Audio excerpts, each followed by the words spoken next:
Olá, estamos começando mais um Juca Kfouri Entrevista e hoje eu vou conversar com a minha colega de profissão, vou conversar com a jornalista, com a ativista, com a feminista, com a roteirista, com Mili Lacombe e vamos falar de tudo um pouco. É daquelas conversas que não tem hora para terminar. Claro que tem, porque o programa tem uma hora para terminar, mas assuntos não faltarão para tratar com esta talentosíssima mulher que gosta de comprar uma briga, não pela briga em si, mas pela necessidade de as pessoas pararem e refletirem. E quero começar, Mili, além de agradecer a você por dispor do seu tempo para a nossa TVT, com uma pergunta muito tranquila, muito simples. Hoje é menos difícil ser mulher do que era 4 décadas atrás? Ou a dificuldade é a mesma? Juca, querido, primeiro, muito obrigada por esse convite, por a gente poder trocar uma ideia aqui. Eu sou fã, admiradora e leio, ouço você há muito tempo. É mais difícil hoje? Não, acho que é mais fácil. Não é mais difícil. Eu acho que a gente olhar para trás, a gente vê quanto a gente caminhou, né? Eu acho que a gente hoje tem mais liberdades, a gente hoje tem mais direitos. Então, há 4 décadas era uma coisa ainda um pouco mais complicada, há 8 mais ainda. Mas a luta, é o que você falou assim no começo, Juca. A luta, a gente não luta para ganhar necessariamente. A gente luta porque é a coisa certa a se fazer. A gente está lutando por quem vem aí, né? Então tem coisas que a minha geração não vai conseguir, mas outras conseguirão. E assim a gente segue. Eu noto muito isso, Mili, por causa das minhas netas. Uma de 17, outra de 20.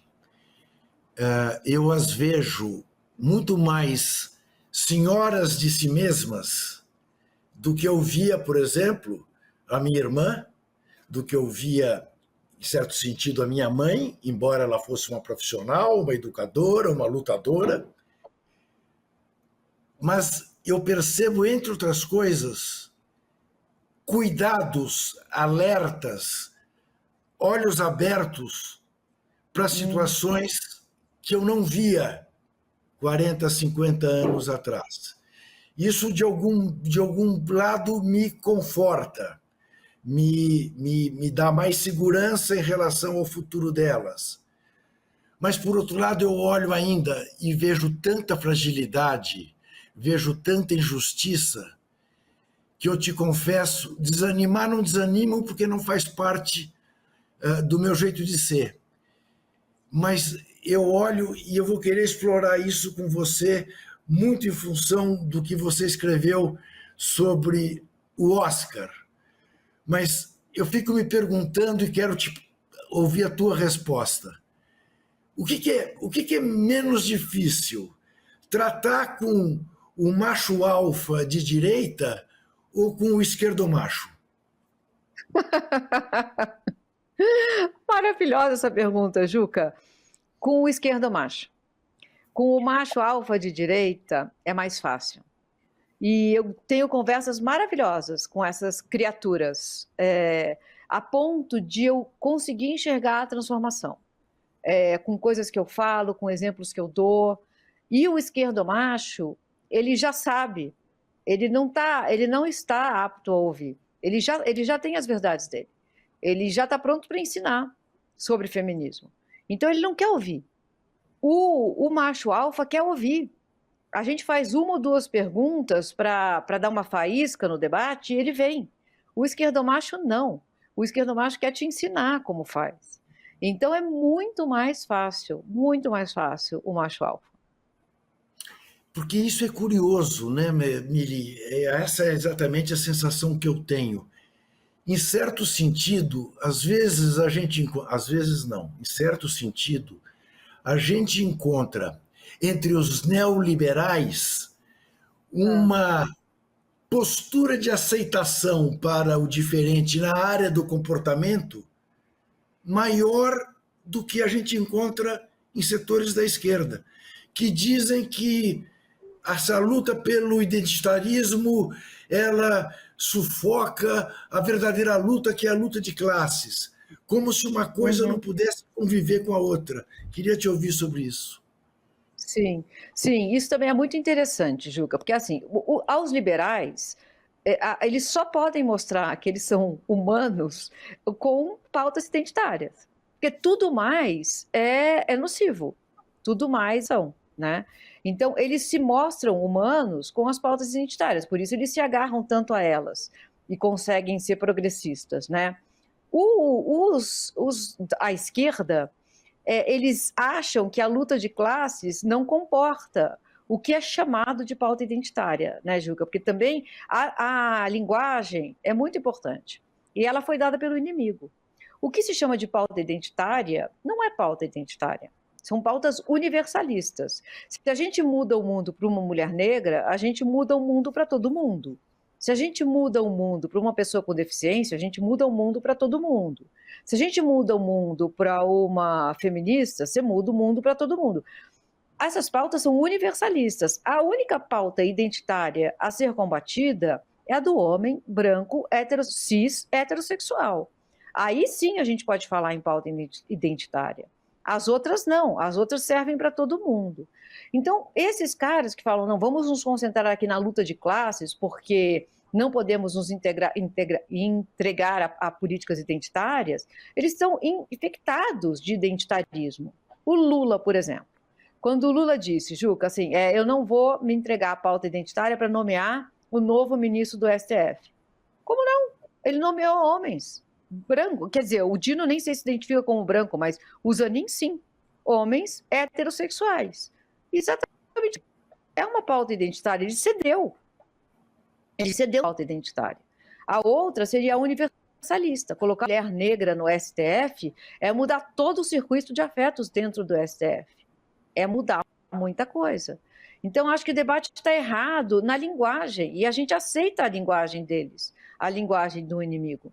Mas os neoliberais, eles correm para abraçar essas pautas identitárias, porque é onde eles podem brilhar como seres humanos, porque no mais eles estão lá aprovando reforma da Previdência, aprovando reforma trabalhista, como se isso fosse alguma coisa decente.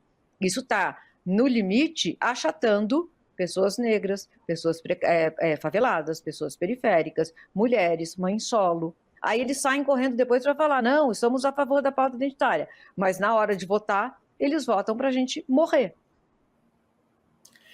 Então, agora tem uma dificuldade estrutural, né, Mili, que é muito difícil lidar com ela, né? Eu costumo brincar, mas é uma brincadeira que, claro, embute muita verdade, como em regra são as brincadeiras, né? Eu costumo brincar dizendo, olha, não me venham com conversa, eu sou um feminista de larga data, de longa data. Eu, no meados dos anos 1970, participei da fundação do jornal Nós Mulheres, eu colaborava no jornal Nós Mulheres, tinha até um pseudônimo, Elisa Amaral, Elisa em homenagem à torcedora símbolo do Corinthians, né? E Amaral porque o meu nome tem um Amaral no meio, né? Mas, por mais que conscientemente eu tenha sido educado, não apenas pela senhora minha mãe, mas pelas duas mulheres com que me casei, uma de cada vez, tá? Para deixar claro. Eu sei que a minha atitude, ela, do dia a dia, ela não é a atitude de um feminista militante, né? Porque eu tenho ojeriza de lavar prato, porque eu não sei cozinhar, porque eu, por mais que faça esforços, não consigo sentir na pele nem o que é ser mulher, nem o que é ser negro, muito menos ser uma mulher negra. Como é que a gente pode olhar para o futuro imaginando que isso um dia seja possível? Ai, Juca, eu acho assim, todos e todas nós, a gente está infectado desse machismo que você narrou aí. A mulher também não escapa, a gente é socializada nesse mesmo mundo. Quando a gente nasce, a gente já pega ruas muito diferentes. Menino vai brincar lá fora, menina vai ajudar a mãe dentro de casa. Menino pode gritar, menina tem que ser quietinha. A gente vai sendo construído em universos muito diferentes. Então, o machismo, ele está dentro de todo mundo. Não é só dos homens. Eu escrevi um livro recentemente, Feminismo para Não Feministas. E eu tento dizer exatamente isso, dentro desse mundo que tem escapado do machismo. Uma vez o Renato Maurício Prado falou para mim no programa, Mili, eu não sou machista. Eu falei, Renato, como você conseguiu escapar se eu sou? Eu sou. Não tem como a gente escapar. A gente pode se deseducar, se desconstruir. É um dia depois do outro. E é todo dia. Então, eu acho que vai levar muito tempo. Mas a gente só vai entender o que sente o outro quando a gente ouvir o outro. Durante muito tempo, essas vozes chamadas identitárias, que não são, né, não foram ouvidas. E eu acho também muito curioso quando a gente acha que entende tudo a respeito da vida do outro. Por exemplo, alguém diz, olha, eu estou aqui num corpo de homem, Laerte, por exemplo, quer ser chamada no feminino. E alguém fala, não, eu não concordo. Como assim você não concorda? Ela quer ser chamada no feminino. Não deveria acabar aí a discussão? Não é? A gente ouvir o outro. Porque tem um autor que eu gosto muito, que se chama David Foster Wallace. Ele diz o seguinte, a verdadeira liberdade está em enxergar o outro. Mas isso requer disciplina, atenção, responsabilidade. Isso é liberdade. Então, quando a gente começa a ouvir o outro, a gente se dá conta desse tipo de coisa que você falou. Eu também não tenho como saber o que passa uma pessoa negra nesse mundo. Mas eu posso ouvir o que eles estão me dizendo a respeito do que eles passam. E eu posso estudar a história do Brasil. 400 anos de escravidão, sem nunca ter havido política reparatória. Quando eles foram emancipados, eles foram jogados na rua. A gente, enquanto nação, deu espaço para italianos, alemães, os primeiros empregos foram dados a essas pessoas. Então, é tudo tão errado que na hora que eu entendo a injustiça, eu me solidarizo. E na hora que eu me solidarizo, eu vou atrás deles e delas nessa luta. Então, eu gostaria que os homens fizessem a mesma coisa em relação ao machismo e à misoginia. Agora, todo mundo já tem alguma ideia pré-formada, ouçam o que as mulheres estão dizendo. O que a gente passa desde os 11 anos com os nossos corpos sendo sexualizados na rua. Os abusos que a gente sofre, ainda sofre. Toda mulher tem uma história de abuso para contar. Que mundo é esse, né? E como a gente pode mudar esse mundo? É assim, mas é todo mundo, sabe, Juca? Você ser socializado, ouvindo, não chora. Vai segurar o mundo nas costas. Seja homem, não se deixa atravessar, não mostra sensibilidade, não fraqueja. É violento, Juca, e isso é machismo. Sem dúvida nenhuma, isso é machismo. Mas é tal história, né, Mili? A gente aprende todo dia, né? E se surpreende. Dias atrás, eu fui jantar com as minhas netas e o maître me reconheceu e trouxe lá uns bolinhos como oferta da casa. Enfim, eu não gosto, eu fico incomodado. Quando ele se afastou, eu agradeci muito. Quando ele se afastou, eu reclamei para as duas. Coisa chata. A menor, de 17 anos, a Júlia, virou-se para mim e falou assim: o homem branco, famoso, cis, está reclamando, porque foi reconhecido. Eu tomei um susto, Mili. Eu já tinha ouvido da minha filha Camila, anos atrás, num congestionamento de trânsito, os ônibus passando na faixa de ônibus, e eu dizendo, puxa vida, podia me deixar pegar essa faixa. E ela virou assim, então, está reclamando que a Patuleia pode passar de ônibus e o senhorzinho com o seu automóvel não pode.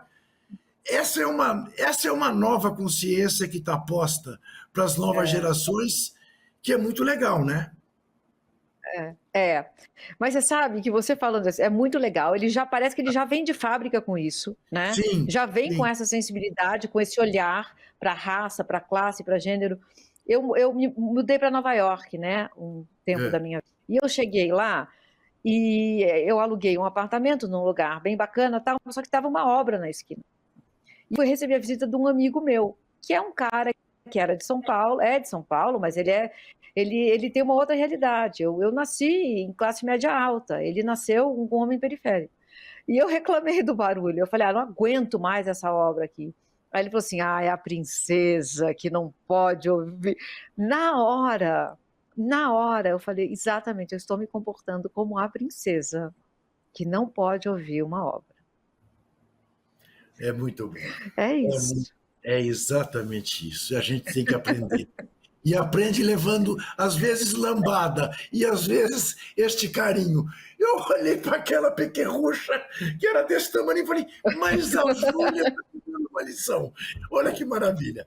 A gente vai fazer um rápido intervalo e vamos falar de Oscar, e vamos falar de Leila Pereira, e vamos falar de tanta coisa. Até já.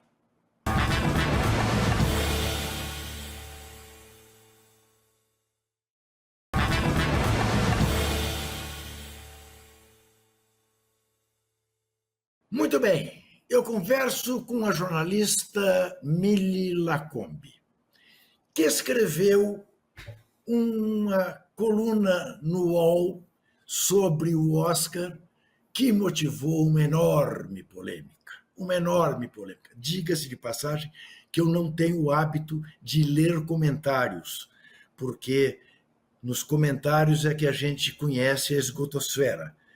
Mas neste caso eu fui ler. Era carnaval, estava meio sem ter o que fazer e fui ler. Felizmente, há mais comentários positivos do que negativos.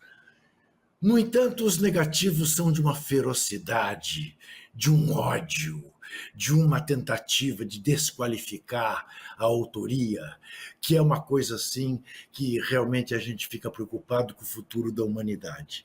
E eu queria te ouvir. Um Oscar, ou o Oscar, feito para gente branca. O Oscar que, no entanto, colocou as mulheres em meio a diversas polêmicas. A heroína Eunice Paiva, mas que sacrificou a sua vida pela família. A prostituta, a trabalhadora sexual de Anora. O etarismo no filme da Demi Moore. Emília Pérez, que causou tanta discussão, a começar pela protagonista Carla Sofia Gascon. As Fernandas, brilhantes, maravilhosas. O nosso complexo de vira-latas, como se as Fernandas precisassem de um Oscar para serem quem são. Como diria Fernando Calazan sobre o Zico e a Copa do Mundo, as Fernandas não ganharam o Oscar, azar do Oscar. Ao mesmo tempo, o reconhecimento de um filme fantástico, como Ainda Estou Aqui. Reconhecimento este que, a meu ver, e eu quero saber a opinião da Mili, seu maior significado está em que o prêmio amplia o número de pessoas que se interessarão por ver o filme pelo mundo afora e pelo Brasil, onde mais de 5 milhões de pessoas já viram. Esse é o grande mérito, porque também não precisava. Eu queria te ouvir sobre tudo isso. Você tem 15 minutos para falar. O Juca, então eu vou começar com as mulheres no Oscar. Então, acho, primeiro, a cerimônia é uma cerimônia branca, de homens brancos para homens brancos, né? Ela é masturbatória em muitos níveis. Ao mesmo tempo, 1 bilhão de pessoas estavam vendo a cerimônia naquela noite. Não dá para a gente esvaziar a importância do Oscar gritando que é uma festa de homem branco para homem branco. A importância está ali. Essa festa a gente vai ter que mudar isso aos poucos, né? Ano passado, acho que foi ano passado que o filme da Barbie levou muita coisa, né? Mas quem estava dançando no centro do palco, brilhando, era o Ken. Foi o Ken que brilhou na festa do Oscar. Então, esse ano, eu acho que a gente continua mais ou menos com essa lógica. É uma festa de homens brancos para homens brancos, mas as produções de mulheres para mulheres e por mulheres, elas vão ganhando terreno. Então, por exemplo, a Eunice Paiva é um filme que, quanto mais premiações tiver, mais pessoas verão. E ninguém perde com isso, muito pelo contrário, a gente ganha com isso. Então, eu fiquei muito emocionada na hora que foi anunciado o Oscar para o Walter Salles. O filme da Demi Moore é um filme sobre etarismo, é um gênero que se chama horror corporal, né? Eu nem conhecia, body horror, assim que se fala em inglês, é o gênero. Eu acho grotesco, assim, esteticamente, mas o recado eu acho muito importante. E é quase a história do filme, né? Ela perdeu o Oscar para alguém de 25 anos, é precisamente a história do filme, que foi dirigido por uma mulher. Mas o filme premiado da noite é o filme que idealiza a prostituição. É um olhar masculino sobre a prostituição. Não tem nenhum debate profundo a respeito do que é o trabalho sexual, as violências que ele contém. O arco da personagem, ele é flat, e a mulher em busca do seu salvador. O filme diz o seguinte, olha, vocês precisam sim de um salvador, mas escolhe direito, minha filha. Não escolhe errado. Não é como foi em Pretty Woman, o magnata. Agora já não, agora talvez seja o capanga. Agora é o monstro, que também é um recado poderoso, assim, mulheres, vocês são capazes de mudar os monstros. O sapo, o Shrek, a Bela e a Fera. Cabe a vocês transformar o sapo em príncipe. Trabalhem, se esforcem, mas esse homem pode ser seu. Então o recado está ali, está dado. Se vão chamar de etarismo, se não vão chamar de etarismo, eu não sei. O fato é que 2 sexagenárias, em filmes sublimes, perderam para de 25 anos com um olhar masculino idealizado, fetichizado da prostituição. Eu acho um recado bastante claro. É quase um deboche, que foi o que eu escrevi no texto. Mas as coisas não vão ficar assim. A gente não muda o mundo num evento, a gente muda o mundo num processo histórico de construção, dia após dia após dia. E eu também não leio essa esgotosfera aí dos comentários, Juca. Eu sei que eu perco muita gente falando coisas bacanas, mas eu prefiro também me distanciar. Porque é isso, a pessoa se autoriza a vomitar vários monstros, né? Não é sobre quem está escrevendo, é sobre ela mesma que ela está falando. E o medo do mundo mudar, deve dar medo mesmo, né? Então, eu acho que tem tudo isso nessa festa do Oscar. Mas eu vi até o fim, chorei quando foi anunciado o prêmio. É importante que esse filme tenha sucesso, sabe? Para o cinema nacional. Gente, Juca, há 3, 4 anos, a gente estava vendo um cosplay de Goebbels como secretário da Cultura fazendo um pronunciamento em rede nacional de TV, e hoje a gente levanta um Oscar. Então, acho que tem um caminho que está sendo trilhado, né? Ô, Mili, mas você é admirável, porque você é capaz de ter uma leitura das coisas que, com um mínimo de boa vontade, qualquer pessoa, não é que ela precise concordar, mas ela para pensar. Ela para pensar e diz, opa, eu não olhei assim. Então a Bela e a Fera é uma maneira de mostrar para a mulher, de tentar convencer a mulher, de orientar a mulher para que ela domestique a fera. Opa!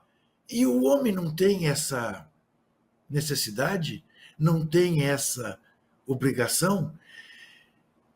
Só que quando você faz isso, você desperta das feras, ou boa parte das feras, pelo menos, só porradaria. Eu te pergunto, você já tem a casca suficientemente grossa para bater no ombro e limpar a poeira e vida que segue? Sim, porque, Juca, você sabe disso melhor do que ninguém. Quando você confia na luta, não é um comentário ou uma agressão que vai te tirar do caminho. Você, em 1970, 80, estava lá, na tua luta, recebendo todo tipo de ameaça e de agressão. Mas você confiou na luta, porque você sabia que era a coisa certa a se fazer. Então, hoje, assim, no começo foi difícil, né? Eu acho que eu fui a primeira pessoa cancelada na TV com o episódio do Rogério Ceni. Então, desde 2006, eu lido com isso. E claro, por exemplo, naquele episódio, eu errei. Tem um erro meu ali, contém um erro, sabe? Eu não posso falar, não ligo aqui porque vocês estão falando, porque vocês estão sendo injustos.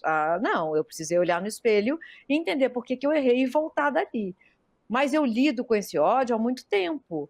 E é essa confiança na luta e a certeza de que é o único caminho possível que faz com que eu não envergue, sabe? Eu continuo e vou continuar até o dia que acabar, assim, para mim, né? A experiência humana nessa terra. Mas não tem outra coisa a se fazer. A gente não vai ganhar, né, Juca? A gente não vai ver a vitória.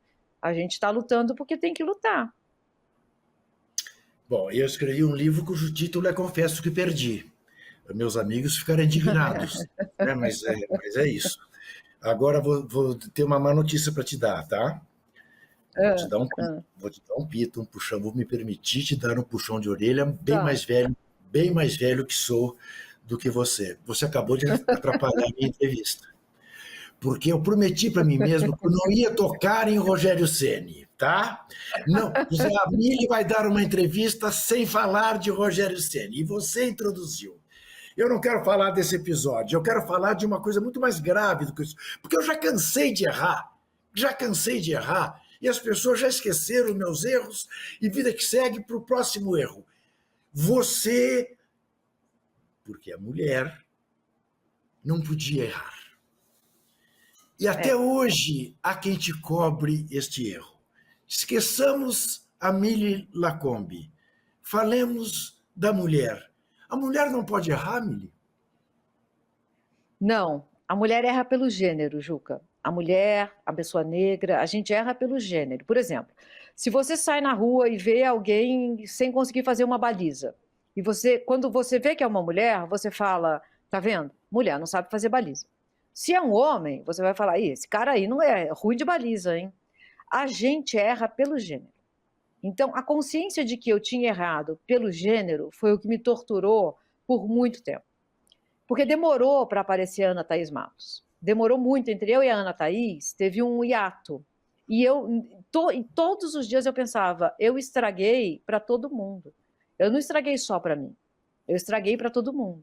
Tanto que a primeira vez que eu encontrei a Ana Thaís, ela foi num evento de um lançamento do meu livro, eu abracei ela e eu pedi desculpas.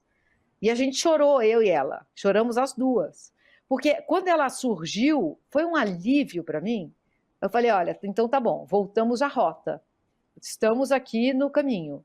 Mas durante muito tempo eu achei que eu tinha. E é um peso muito grande não poder errar, né, Juca? Porque a gente precisa poder errar. A gente precisa poder. Só assim a gente se constitui enquanto sujeitos, né? Errando. Errando, olhando o espelho, vendo que tipo de sombras existem dentro da gente. O que levou a gente a errar? Eu melhorei muito desde esse episódio. Eu sei que esse episódio com o Rogério fez eu ser quem eu sou hoje. E eu agradeço ter conseguido olhar o espelho, entender por que eu errei e voltar disso, sabe? Eu não jogo fora essa água, não. Ela me pertence, mas sim, é uma pena que eu tenha errado pelo gênero. Mas, Mili, eu vou mais longe para pegar esse seu exemplo da mulher fazendo baliza e do homem fazendo baliza. Em regra, se um homem vê uma mulher fazendo uma baliza e não conseguindo fazê-la, ele, se não disser para ela, ele pensa: volta para a cozinha, Dona Maria. Se é um homem, ele vai ajudar. Ele diz: amigo, faz o seguinte, esterça mais para a esquerda, esterça mais para a direita. Uhum. É isso, é mais grave. É isso. É é mais mesmo. grave, não é? É, é isso Né? mesmo. O pacto da masculinidade é uma coisa muito poderosa, porque o feminismo tem esse slogan, ninguém solta a mão de ninguém. Mas quem faz isso são os homens. E fazem muito bem. Um ajuda o outro. Tem histórias assim, Juga, que eu já vi acontecer nas redações, de um cara errar grosseiramente e ser promovido. Como quem diz, você pode continuar, a gente te apoia. Eu já vi isso acontecer. É a pura verdade, eu também já vi. Há casos clássicos, né, Emília? Melhor não. Há casos terríveis. Há casos terríveis. Né? Realmente é a pura verdade. Agora, Mili, num país que, infelizmente, se notabiliza pela violência contra a mulher, né? Bate recordes de feminicídios, de assédios de todos os tipos, né? Dos morais aos sexuais, contra a mulher, e que ainda assim é capaz de idolatrar cafajestes, agressores, que leva ainda aquela coisa que é das frases mais infelizes de uma figura por quem eu tenho paixão, chamada João Saldanha.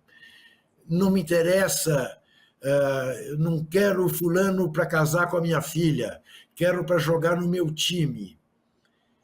Você vê alguma evolução na avaliação de quem possa ser ídolo e de quem não possa ser ídolo por ser um cafajeste? Não, eu não vejo Não. muita, não. Porque eu acho que o futebol, Juca, é o último reduto. Quando o machismo tiver acabado no futebol, ele terá acabado em todos os lugares. É a última fronteira do machismo e da misoginia. Eu não vejo, muito pelo contrário. O que eu vejo é a celebração desse cara. Porque existe uma ideia de masculinidade no fascismo que ela sustenta, em boa parte, o fascismo. Então, estão aí essas mulheres ganhando terreno, essas feministas chatas. Não, agora apareceu aqui um cafajeste que não se envergonha de ser cafajeste. Eu vou apoiar ele. Então, eu acho que o efeito é o rebote, sabe? Eu vou apoiar porque ele é um cafajeste. Eu vejo isso. Isso, extra-futebol, inclui, por exemplo, um país que votou em Bolsonaro na quantidade Ah, de votos que sim, Bolsonaro teve? sim. Tem Sim. uma ideia de masculinidade no Bolsonaro que precisa sobreviver. E muitos homens veem essa ideia sobrevivendo nele, no bolsonarismo, né? No Tarcísio fazendo aquele leilão da Sabesp, esmurrando com aquele martelo, sabe? Essa ideia de virilidade, do cara potente, eu acho que eu conheço muitas pessoas que votaram em Bolsonaro por causa disso. É uma ideia de eu sou o chefe da família. O Bolsonaro diz que ser homem é ser homem, ser mulher é ser mulher. A Damares teve uma importância muito grande no governo do Bolsonaro. Isso sim é uma ideologia de gênero, né? É isso que eles pregam. E eles são muito sagazes em usar essas palavras e jogar isso para a gente, sabe? Porque o máximo que a gente pode fazer, não existe, a gente pode rebater dizendo, não existe ideologia de gênero. Não, existe, é o que eles estão fazendo, né? Não existe liberdade de gênero, mas a gente usa a nomenclatura deles. Então, eu acho que esse aspecto da masculinidade, ele é fundante no bolsonarismo. Eu vou votar nesse cara porque ele vai continuar me fazendo ser homem. E isso eu entendo na vida. A minha vida está inteira torta. Eu trabalho 17 horas por dia, 7 dias por semana. Eu já não sei mais de nada nesse mundo, mas eu sei o que é ser homem. E o Bolsonaro me disse que vai ficar tudo bem se eu for esse cara. Então, acho que é um aspecto muito importante, sim. O Trump também é revelador desse fenômeno. Também. Também, porque existe uma ideia de homem que está morrendo no mundo. E ela está morrendo com esse rebote grotesco que a gente está vendo, que é uma ideia de homem que ela já pode chorar, que pode ser sensível, que a paternidade é você participar. da criação daquela criança, é você ir às reuniões da escola. Essa ideia de um homem participativo, sensível, e de uma mulher forte, uma mulher com mais espaço, ela é apavorante para muitas pessoas. E o Trump diz, não se preocupem, isso não vai mudar, colhem na minha. E muitos homens colam por causa disso. E mulheres também, tá? Não vamos tirar as mulheres disso, não. Agora é curioso, né, Omili, sem nenhuma visão moralista, é muito curioso você ver alguém como Bolsonaro falando em nome da família e tendo casado 3 vezes, que não é exatamente, não é um padrão. Eu não posso falar nada a esse respeito, mas eu não faço o discurso da família. E eu adoro a minha família e cuido da minha família, de todas elas. Mas não fica absolutamente falso para a concepção que as pessoas que votam nele, em tese, têm de família? Sim, é absolutamente incoerente. É um cara que fala em Deus e sai pedindo para metralhar a petralhada. É um cara que fala em Deus e diz que preferia um filho morto a um filho gay. É um cara que fala em Deus e diz que só não estupra a Maria do Rosário porque ela não merece. Coloca o estupro na dimensão do elogio. Talvez essa tenha sido, das coisas que ele já falou, a mais violenta de todas elas. E a gente poderia ter tirado ele da política ali, mas não tiramos. É um cara que fala em Deus, o herói dele é um que torturava mães na frente dos filhos, simulando estupros. É esse o herói dele. Então é tudo incoerente a respeito do Bolsonaro. Mas não importa, porque as pessoas não querem coerência. As pessoas querem alguém dizendo: eu sei o que é ser homem e seguiremos sendo homem. Sobe aqui nessa moto, vamos colocar esse motor bem quente no meio das nossas pernas e vamos cruzar a cidade. Vem comigo. É a pura verdade. Agora, se por acaso chegar alguém nessa moto e disser para quem está montado nela: desça da moto, vou levá-la, vou levar também a sua arma, entrega tudo direitinho. Não é uma graça? O nosso valentão, o nosso herói. Aliás, foi das poucas vezes que ele agiu sensatamente, porque tem que entregar a moto, a arma, a carteira, o celular, o que for. Mas realmente é um herói às avessas. A gente já volta.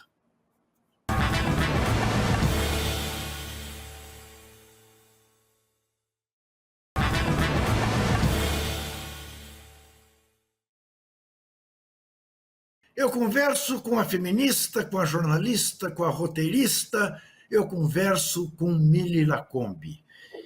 E vamos botar agora a bola no meio de campo. Mili Lacombe se notabilizou há anos por ser das pioneiras no comentarismo esportivo neste país. Gosta muito de futebol, é torcedora do Fluminense, a herança do pai dela, é torcedora do Corinthians, porque é uma pessoa sensível, inteligente, mas ela tem uma tese, que é a seguinte: o futebol não gosta das mulheres. O futebol não gosta das mulheres, Mili, por quê? O futebol detesta a gente, né, Juca? Detesta. Porque assim, a gente é maltratada no estádio, a gente é maltratada com cantos da torcida, a gente tem uma cena que, na verdade, quando o Galo foi campeão brasileiro, 2019, né? Sim. Agora, com o Cuca. Enquanto os torcedores celebravam no estádio um título mais do que desejado, com choro, com aquela catarse que foi, algumas torcedoras eram estupradas, ali mesmo no Mineirão. E elas relataram. É isso que o futebol faz com a gente. A gente não tem o direito nem de celebrar. Na euforia, a gente também é calada, que é o que aconteceu com a Jenny Hermoso, da seleção espanhola, que foi agarrada e beijada à força pelo presidente da Liga, né, da Confederação Espanhola. A gente não tem o direito nem de celebrar. E a gente mesmo assim ama nossos times. A gente ama aqueles caras que vestem a camisa dos nossos times. A gente é capaz de fazer loucuras para ir ver nosso time jogar. E ainda assim a gente segue sendo maltratadas. E isso vai demorar um pouco para mudar. Já mudou, Juca, a gente já está falando sobre isso, né? Assim, eu ia ao estádio com meu pai e o meu pai me falava, não bebe água, não beba água. Maracanã, 4 da tarde. Não beba água porque eu não tenho como te levar ao banheiro, e no banheiro dos homens você não pode ir. Então eu passava 2 horas com sede. A experiência do Maracanã, para mim, ela tem sede, sabe? Então, e mesmo assim, eu ia e tenho memórias lindas, algumas das melhores da minha vida. Eu e meu pai no Maracanã, vendo o Flusão. Uma das tristezas da minha vida, Mili, veja você, nunca me ocorreu dizer isso em público, mas acho que você merece que eu diga. Eu tenho 4 filhos, 3 homens e a Camila. Eu nunca levei a Camila ao campo de futebol. Exatamente por isso. Os meninos foram, com 3, 4 anos já iam, ficavam lá comendo amendoim, tomando sorvete, subindo e descendo as escadas do Pacaembu ou do Morumbi, voltavam para casa imundos e ficaram todos eles apaixonados por futebol. A Camila se diz muito corintiana, mas detesta futebol. E eu nunca a levei, nunca, porque eu tinha essa questão. Como é que eu vou levar a minha filha ao campo se eu não posso entrar com ela no banheiro? É isso. Mas isso, triste, né, Juca? Agora, isso triste para você também. Sim, se é. E ela não pode ouvir rádio ligado dentro de carro, porque ela associa a enjoos que ela sentia nas nossas viagens, que ela associava à estrada, mas na verdade era o som do rádio ouvindo o jogo de futebol. Entendeu? Que os meninos adoravam, mas e ela não. Enfim, a gente não percebe certos traumas que a gente causa, né, Mili? Mas ainda bem que o seu pai levava a si mesmo, te deixava com sede, mas você tem... mas você tem essa memória com ele, né? E essa memória é uma memória... A memória de entrar no estádio de mão dada com o pai, eu tenho também, é uma coisa única, né? Muito importante na formação da gente, né? Sim, sem dúvida. Eu fecho o olho e sinto ainda as mãos do meu pai, segurando a minha mão, sabe? Subindo a rampa. Agora, como é que você conseguiu vencer essa resistência e ser tão apaixonada como você é e entender tanto de futebol como você entende? Porque eu acho que, primeiro, assim, essa dimensão do sagrado, né? Subir a rampa do Maracanã, que é uma rampa mais escura, né? Com meu pai, naquela época as torcidas subiam juntas, então eu lembro, eu toda vestida de Fluminense, passavam flamenguistas e brincavam e elogiavam, e sabe, era tudo muito, não quero romantizar um passado que também era violento, mas eu estou tentando lembrar como isso ficou forte em mim. Aí chegar no fim da rampa e abrir para aquele espaço enorme, com aquela bagunça, com aquele barulho. Meu pai, um cara sempre de terno e gravata, muito sério, coberto em pó de arroz, em bermuda, camiseta de manga. Só eu conheci meu pai assim. Minhas irmãs não queriam ir, nunca quiseram. E meu irmão, a gente já estava morando em São Paulo. Então, essa versão do meu pai, só eu tenho para mim. E ele me explicava o jogo, e eu comecei a ficar muito eufórica com aquilo, mesmo com a dor. Eu brinco, Juca, dizendo que foi o Zico que me ensinou a sofrer. O Zico, o Júnior, o Tita, o Adílio. Eu aprendi a sofrer com esse time. Porque eu ia para casa, eu chorava muito, me trancava no banheiro, era um banheiro só, minha mãe esmurrava que as crianças tinham que tomar banho, meu pai falava, deixa ela está assimilando a derrota. Então, eram coisas assim que me faziam me sentir viva. Aí o Fluminense fazia um gol aos 45 do segundo tempo, e eu conheci um tipo de alegria que eu não sabia nem que existia. E aí foi indo, a gente quer mais, né? Eu quero mais uma vitória dessa, eu quero mais, eu quero mais. E aí o futebol entrega mais, às vezes ele demora, mas ele entrega. Vamos falar de Leila Pereira. Vou fazer primeiro uma abertura. Quero deixar claro para você. Acho que a Leila Pereira é uma bela presidenta do Palmeiras. Se eu fosse sócio do Palmeiras, eu votaria nela para irritação dos meus amigos que estão na oposição, porque eu reconheço que ela trouxe aquilo que o torcedor mais quer, que são vitórias, um modelo de gestão aparentemente autossustentável, porque se mantém já nos anos, com a coragem de brigar com a torcida organizada, que, aliás, caiu para a segunda divisão. Né? Estou esperando o time do Palmeiras ir para a porta da Mancha Verde protestar, porque ela deixou de subsidiá-los, né? Ao mesmo tempo que me incomoda agora menos, embora seja dinheiro de casa de aposta, mas que os patrocínios venham de um sistema bancário que explora aposentados. Eu sei que você tem profunda admiração por ela, e no mais das vezes você a defende. Não vejo na sua avaliação sobre ela esse lado do capitalismo selvagem. Queria te ouvir sobre isso. Não, você tem razão. Assim, eu me identifico como comunista. Então você imagina o que eu sinto por banqueiros e banqueira, né? Eu tive a chance de me sentar frente a frente com a Leila faz um tempo. E eu disse para ela, falei, Leila, eu sou uma comunista, você é uma banqueira. A única coisa que pode me unir a você é o feminismo. É porque eu sei o que você passa no seu castelo, que é a mesma coisa que a gente passa aqui no nosso chão de fábrica. Então, seria muito importante que uma mulher, no seu lugar, ajudasse a gente aqui. E eu acho que essa ideia do feminismo ofusca, para mim, o fato dela ser uma banqueira. Eu não acho que ela, Juca, tenha feito muita coisa em relação à inclusão das mulheres no futebol. Mas o pouco que ela já fez já é muita coisa para a gente. Ela se manifestar enquanto chefe da delegação da CBF a respeito do Robinho e do Daniel Alves é muita coisa. Ela chamar uma coletiva só para mulheres é muita coisa. Eu acho que, aos poucos, ela vai se dando conta desse papel dela.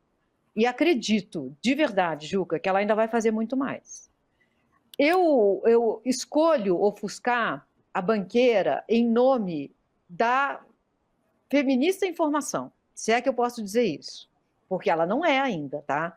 Ela está dando os primeiros passos. Mas eu aposto nela. E seria muito importante eu me dar bem nessa aposta. Aposta sem dinheiro, Juca, eu não jogo, né? É só uma torcida fervorosa para que ela não me decepcione. Não decepcione mulheres que estão olhando para ela, sabe? E aí eu fico muito brava mesmo, quando acontece um caso de machismo no futebol e cobram ela. E só cobram ela. Eu nunca vi cobrarem outro. Eu nunca vi cobrarem o Textor. O Textor contratou o Almada. O Almada tem acusações gravíssimas de violência de gênero. Mas quando ela não se manifestou em relação ao Caio Paulista, caíram em cima dela. E eu entendo que nessa luta feminista a gente tem limites. A gente vai se manifestar em alguns lugares e a gente vai calar em outros.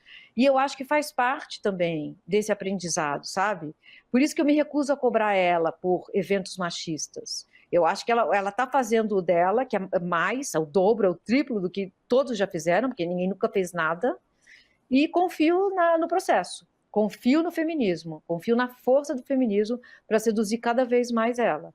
Então eu apago a banqueira, mas sim, eu tenho muitos problemas com isso. Mili, eu, ao me referir a ela, me referi no feminino, e agora isso me ocorre uma outra questão, que é a questão das palavras, da importância das palavras. Quando a gente se refere a alguém como presidenta, vem alguém e já te rotula. Esse é um petista, diz que a presidenta não existe, como não existe gerenta, como não existe não sei o quê. Né? E está lá consagrado. Muito antes da Dilma Rousseff nascer, o presidente com a variação de gênero para presidenta. E eu tratava como presidenta a do Flamengo, a Patrícia Amorim. Por quê? Porque um dia ela disse que preferia ser tratada como presidenta. Você fez referência no segundo bloco a isso, mas eu faço assim porque as pessoas preferem que a Laerte quer ser chamada de Laerte. Que direito eu tenho de não chamá-la? Isso está na essência de tudo isso que nós estamos falando, não é isso? O direito que as pessoas têm de serem tratadas como querem ser tratadas. E se eu as ofendo tratando de maneira diferente, eu paro de ofender. É simples assim. É simples assim, não?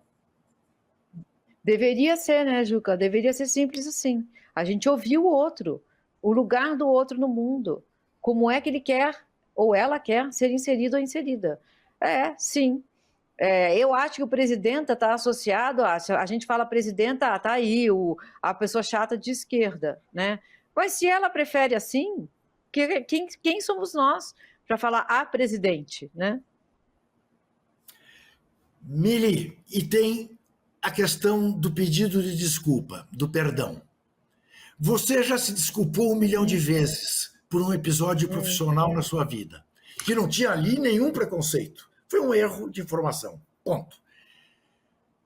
O Cuca fez um discurso pedindo desculpas, pedindo perdão. Você entendeu, eu entendi. Isso significou para grande parte dos corintianos, como nós, quando era no Corinthians vocês não perdoaram. Agora que ele foi pro... Ele não tinha pedido desculpas no Corinthians. No Atlético Paranaense ele pediu. Isso faz toda a diferença, não faz, Mili? Nossa, Juca, faz toda a diferença, toda, porque assim, não é só um pedido de desculpa, porque tem um pedido de desculpas que é assim, Sim. olha, me desculpa se você se sentiu ofendido, porque aí você ainda está... Esse locutor da Band, isso exatamente. Exato. Sérgio Maurício. Exato, porque aí... Isso. Sérgio Maurício, porque você ainda está responsabilizando a pessoa por ter se... Olha, você é muito sensível, você se sentiu, me desculpa aí. Isso não é um pedido de desculpas. Um pedido de desculpa, você precisa se implicar no horror, no erro, no grotesco. E o Cuca fez isso. Foi a primeira vez que alguém, nesse meio, usou as palavras para se implicar num pedido de desculpas. Eu julguei aquilo absolutamente transgressor. Porque assim, Juca, o mesmo machismo que faz com que eu não seja ouvida, vai fazer com que, quando você ou o Cuca falarem, vocês sejam ouvidos. Eu preciso das pessoas aqui lutando. Nós precisamos das pessoas aqui lutando. Se o Cuca consegue olhar para o passado, se implicar, ele não precisa nem dizer o que aconteceu. Ele não precisa chegar lá, Juca. Ele precisa dizer, eu errei, eu estou reconhecendo como o mundo é violento para as mulheres e eu vou trabalhar para que isso não mais se repita. Para mim, isso é uma insurreição. Eu preciso da voz do Cuca falando com os caras. E ele deu um passo para isso. Se ele vai fazer, se ele vai continuar, eu não sei. Mas foi a primeira vez que alguém se colocou nesse lugar. Estou implicado no erro. E eu vou, a partir de agora, trabalhar para ser um cara diferente. Nossa, Juca, isso já muda tanta coisa. E para quem não sabe, está fazendo. Está fazendo em Curitiba com meninos e meninas, usando o futebol como mesmo. meio... Está fazendo. Como última pergunta, e agora te pedindo o seu poder de síntese, porque a gente só tem mais 1 minuto. Você está entre aqueles que acham que devemos trocar a cor da camisa da seleção. Eu estou entre aqueles que acham que a gente não deve se dobrar a entregar para a extrema-direita a camisa amarela do Brasil. Como é que nós vamos resolver isso? Esse é um impasse, mas a gente pode votar. O futebol é tão importante que a gente poderia votar. Eu entregaria. Primeiro, porque poucas pessoas ficam bem de amarelo. Segundo, porque já era branca. Foi amarelo depois de 1950. E terceiro, porque façamos como os australianos, que homenageiam os aborígenes, né? Com o verde e amarelo da camisa deles. Vamos homenagear a pele preta no Brasil. A maior parte da população. Vamos fazer uma camisa preta bem bonita, linda, como a Nike já fez, né, Juca? Tem uma camisa preta bem bonita. Vamos colocar ela como oficial. Olha só, e a Mili aí está ao lado de um grande jornalista chamado Mino Carta, que diz que amarelo é uma coisa que não se veste. E, em hipótese alguma, ele tem ojeriza, por exemplo, a gravatas amarelas. Mili Lacombe, muitíssimo obrigado. A Mili é uma menina aí na casa dos 50. Eu já sou um cidadão de 75 e eu aprendo com ela uma barbaridade. Espero que você também tenha aprendido e volte a estar conosco. quinta-feira, só aqui na TVT.